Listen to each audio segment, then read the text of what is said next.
This is going to be a long read, so I apologize in advance. I, 32M, got married to the love of my life, Meg, 25F, last week. The wedding ceremony was beautiful, though it involved some drama that could have been avoided, to be honest. And because of what happened, my brother might be going through a divorce. Hell has descended on me, and the family is hounding me day and night, asking me to make things right, but I genuinely do not feel that I am in the wrong, which is why I have come to you for opinions and insights. I do not share a good relationship with my brother Colin, 34M. We used to be quite close as kids, at least, as close as you would expect two brothers to be. It wasn't perfect. We had our share of fights even as kids, but it was never a strained sibling relationship. I had his back, and I knew he had mine, so it was all good between us. Our parents always put family before anything and tried to instill those values in us as well. It's a shame I was the only one who reflected these values. 6 years ago, when I was 26, I started dating a girl, Shay, now 32F. I was madly in love with her, and everyone around me knew that.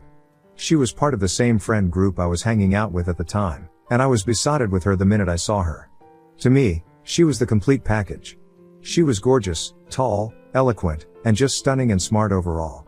I was so taken by her that I completely overlooked all her toxicity. And boy, was she very toxic. The moment I started dating her was the moment drama completely engulfed and overtook my life. She was a great girl, but she was not the right girl for me. We were not compatible at all. I was very non-confrontational, and she was the exact opposite.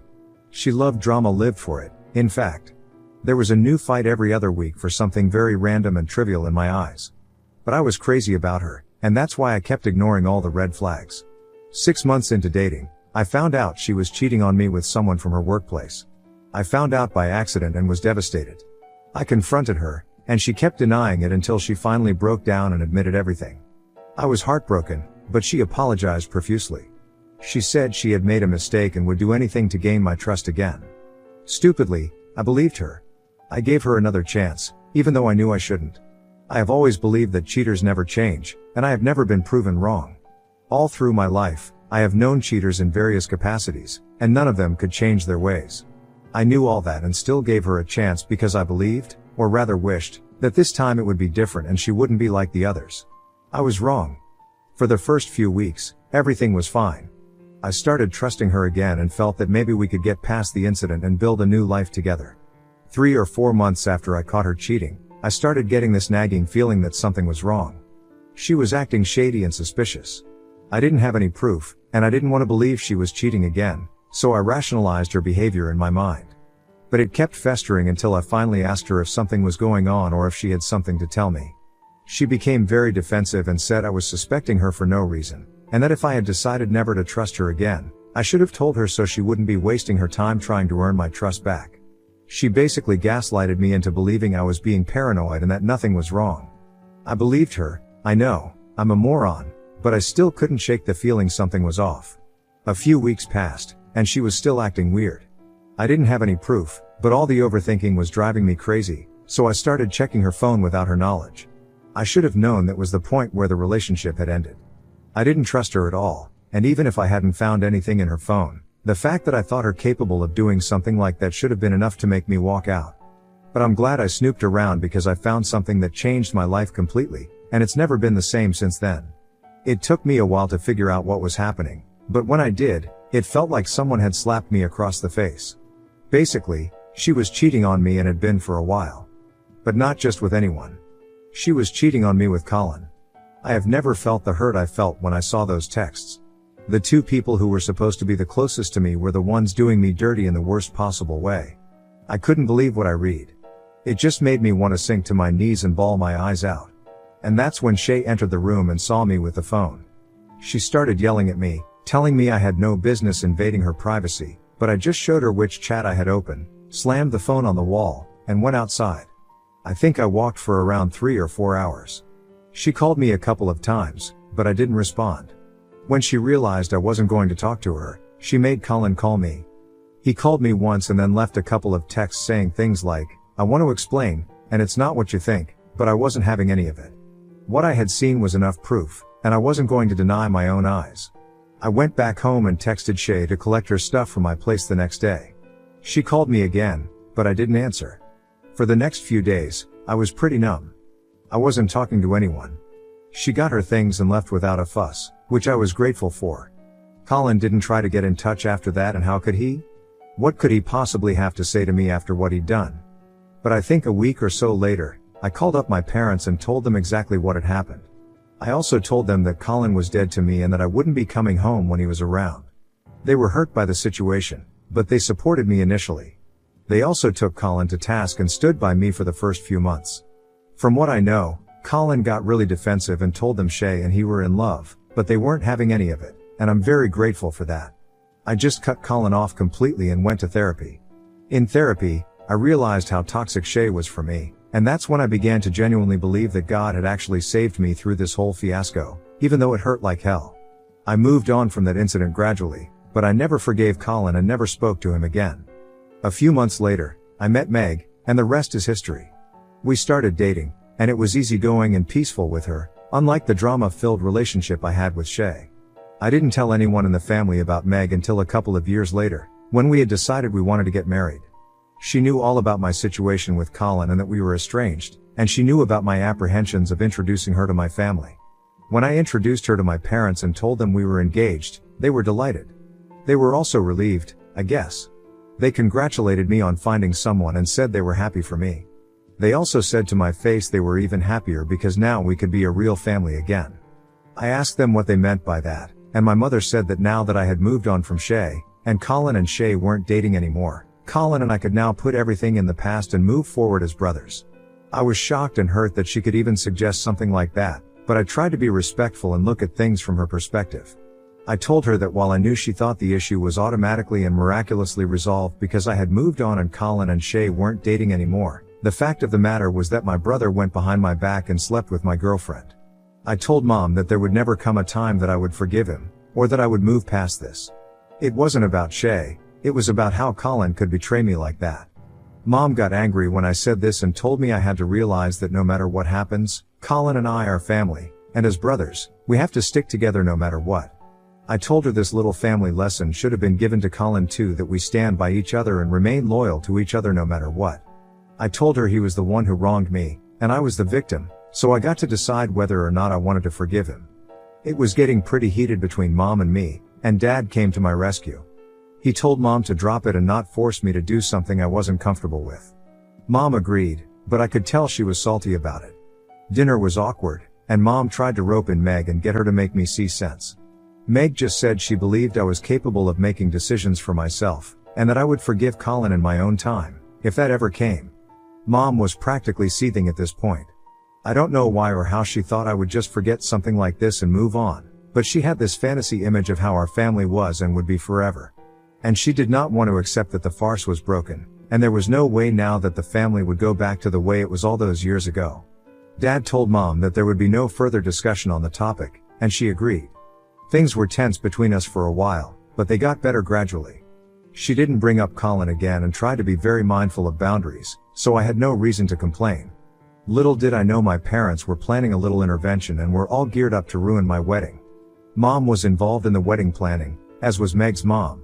She knew how many guests were coming, the dress code, the preparations and the like, much in advance. My dad wasn't very involved in the process. Mom did nothing suspicious during the entire planning period. Colin was not mentioned even once. She even apologized to me, saying she shouldn't have pushed me so hard that day, and that she had begun to believe there was a chance at reconciliation but realized she was wrong because Colin had wronged me in the worst way possible. So there was no reason for me to suspect her or doubt her intentions. But I was wrong.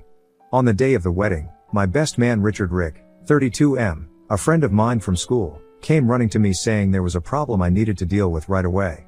I asked him what was up, and he said that Mom and Dad had arrived at the venue with Colin and his wife. I was livid. I told Rick to make them leave, and he said he tried to do everything without creating a scene, but they refused to budge. He told them Colin wasn't invited and that I would be furious upon seeing him, but my mom said they're family, and Colin is my real brother, unlike Rick, and I would always choose Colin over Rick. Yeah, right, Mom, totally. I couldn't believe they had planned all this behind my back, and I needed an explanation from them immediately. I called my dad and asked what the hell was happening. He said they didn't want the family to believe there was a rift between the two brothers, which is why they thought it was best to bring Colin and his wife along. He asked me to just put up a farce for a couple of hours, then they would leave and pretend nothing happened. He said he knew I probably didn't anticipate this, but this was in the best interest of everyone, and it wouldn't hurt me to play along for the sake of the family. I told him he had betrayed my trust just like his beloved son, especially when he knew I wanted nothing to do with Colin. He told me to stop being dramatic and suck it up for one day. I told him this one day was my wedding day, and he had no right to ruin it. He told me no one was ruining anything, and that my flair for theatrics needed to be toned down a little bit. I should have asked him why this family pretense was so important to be done during my wedding when no one bothered to do the same for Colin's wedding. I didn't even know he was married. But I was too furious to think straight, and all these ideas just popped into my head later. At the time, I was just feeling blind rage. I wanted to go over there, grab them by the collar, and throw them all out. I didn't care if it would cause a scene, and I didn't care if it tarnished the family image. I just wanted them out. I couldn't think straight when Rick came to me with an idea that was much more vindictive and much less violent. He told me there was only one way to get back at everyone, and if I was okay with it, it could be done. The idea seemed good to me, but it was also too much drama for a wedding, and I didn't want to ruin Meg's day as well. I told Rick I would think about it and let him know. The wedding went without a hitch, but Meg had seen Colin and his wife and asked me what was up.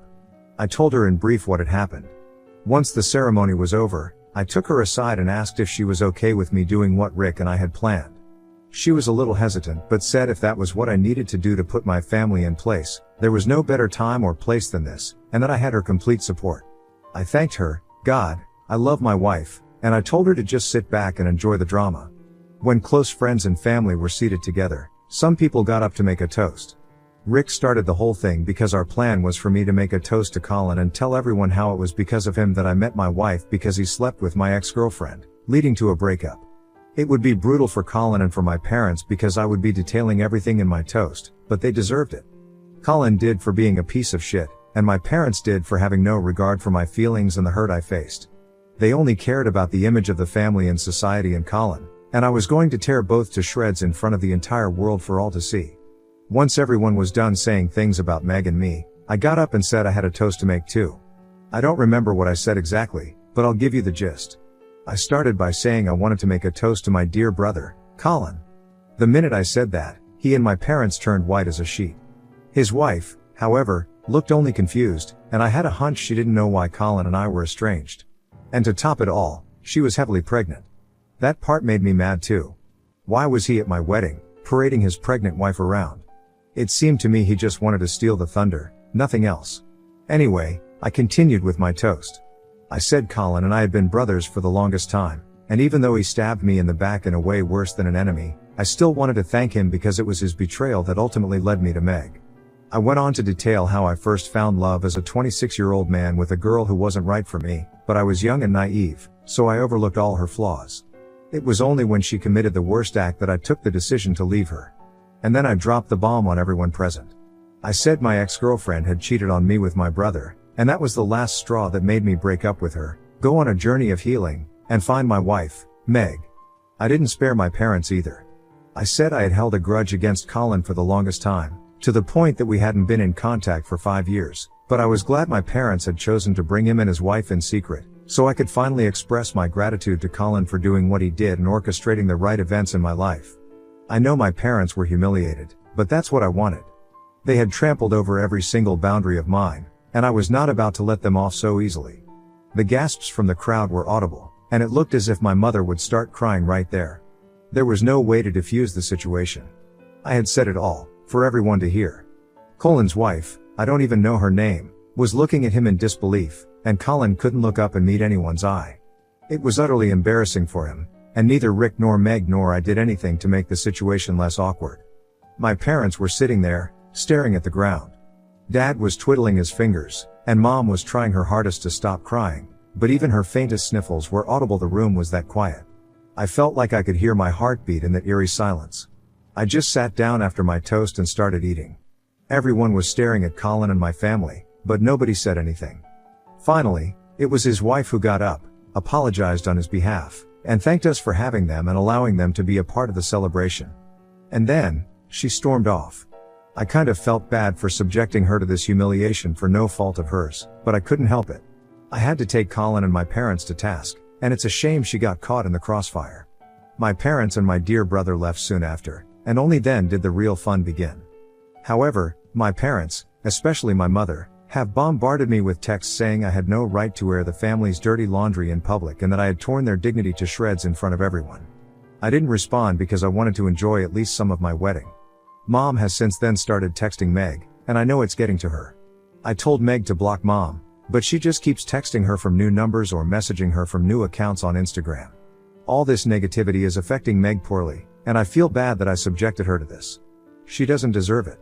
She's the one who saved me, and I've dragged her down to the dumps with me, and that's just not right. I have asked Mom to stop involving Meg in the drama, but she says I was the one who involved her by causing that scene during the wedding, and now both Meg and I will have to face the repercussions of what I've done. I know it's no use arguing with my mother because she's stubborn and nothing I say will make her see sense. Plus, I can't expect her to because what I did was vindictive. I just feel bad that because of my little revenge trip, my wife is suffering, and that's the last thing I want for her. I don't know how to get my mother off our backs, and I feel like I've caused more trouble than it's worth. Update 1, I got a call from my sil, Amy. I didn't have her number saved, so I picked up. She was very nice and apologized profusely for calling without prior notice, but she said she wanted to meet me and hear my side of the story because what Colin had told her was very different.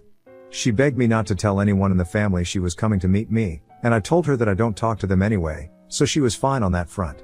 Honestly, I was in two minds about this, but Meg said we needed to help her out because she was going to have a child, and she deserved to know the kind of person Colin really was. Even though this is going to cause more trouble, I know Meg is right. Amy isn't at fault, and she needs to know the truth. I can't play a part in ruining her life when she's never wronged me. I agreed to meet her, but I'm very nervous. This has spilled over far beyond what I had anticipated, and I think it's not going to end well for Colin. I don't feel bad for Colin. That piece of shit deserves every single bad thing coming his way.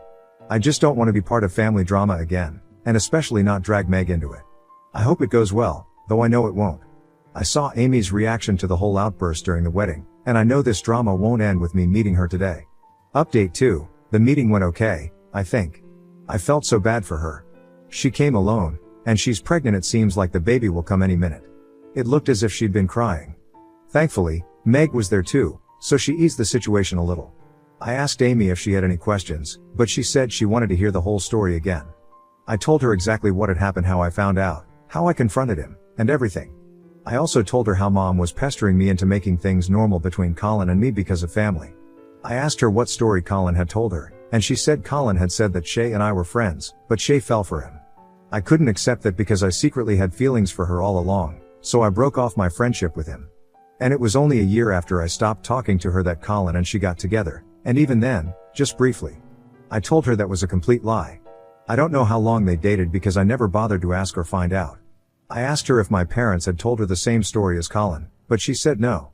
She said Colin had told her it was a very sensitive topic for the family, and since I had cut everyone off, my parents didn't like talking about me. It was very rare for me to be mentioned whenever she met Mom and Dad. I asked her if they had invited her to the wedding, and she said it was mostly Mom pressing them to go. Amy said she didn't want to attend because they hadn't received an invite, plus she knew about the bad blood between Colin and me. But Mom basically blackmailed both of them into attending. Colin didn't want to attend either. She said Mom kept saying we needed to let bygones be bygones and be a family again for the baby. She thought maybe I had indicated to Mom that I wanted Colin to be there, so she never tried to confirm with me. Also, she never thought the reality would be so different that it would completely turn her life upside down. I felt really bad for her, but there wasn't anything else I could do. I've told her to let me know if there's any way I can help her. I don't want her to suffer just because my brother is a horrid human being who not only betrays his brother but also lies to his wife. I think she's going to go forward with a divorce because she seemed pretty upset about the whole thing. I just hope it works out for her. It's not easy being a single mom out there. Update 3, Amy has filed for divorce.